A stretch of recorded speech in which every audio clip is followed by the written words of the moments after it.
नमस्कार, मेरा नाम सौरभ शर्मा है और आप देख रहे हैं एलआर भारत। जो आप इस झंडे को देख रहे हैं, ये रालोसपा का झंडा है।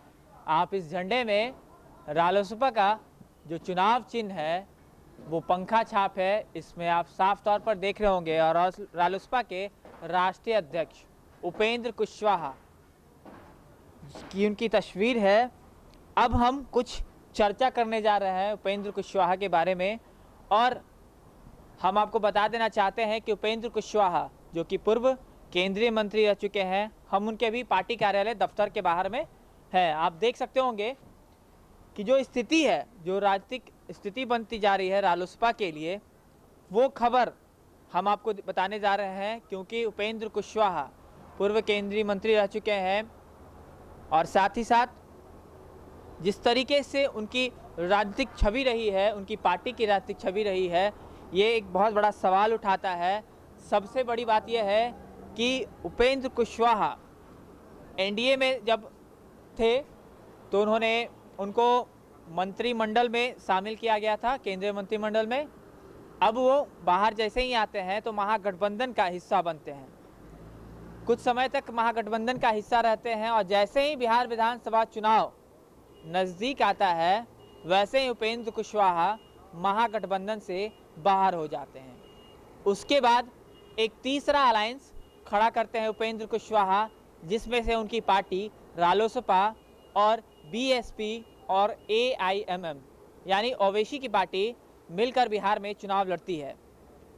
चुनाव में उपेंद्र कुशवाहा को एक भी सीट जीत हासिल नहीं होती है, मगर उनके सहयोगी जो ओवैसी की पार्टी है, उनकी 5 सीट पर जीत हो जाती है।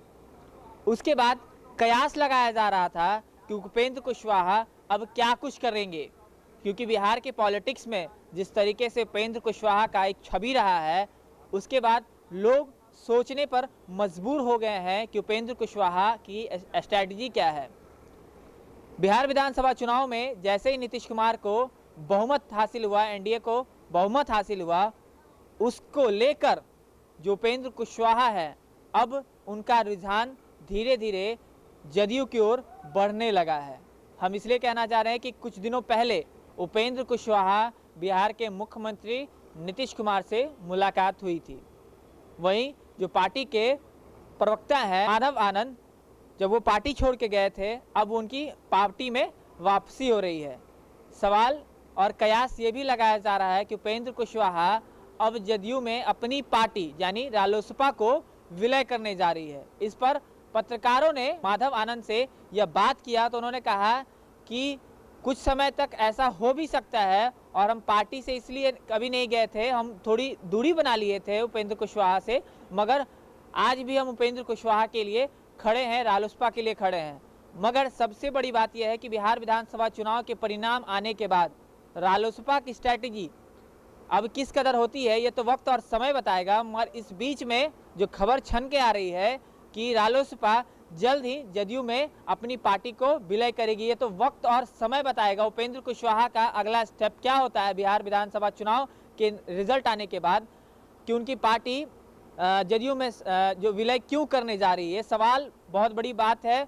और ये जवाब खुद उपेंद्र कुशवाहा ही देंगे, मगर इस पे कयास तो लगाया जा रहा है कि कब और कैसे ये फैसला उनकी पार्टी के नेताओं को, उनके जो समर्थक हैं, उनको कैसे समझाएंगे कि नीतीश कुमार की पार्टी जदयू में रालोसपा विलय करेगी। पटना से सौरभ शर्मा की रिपोर्ट।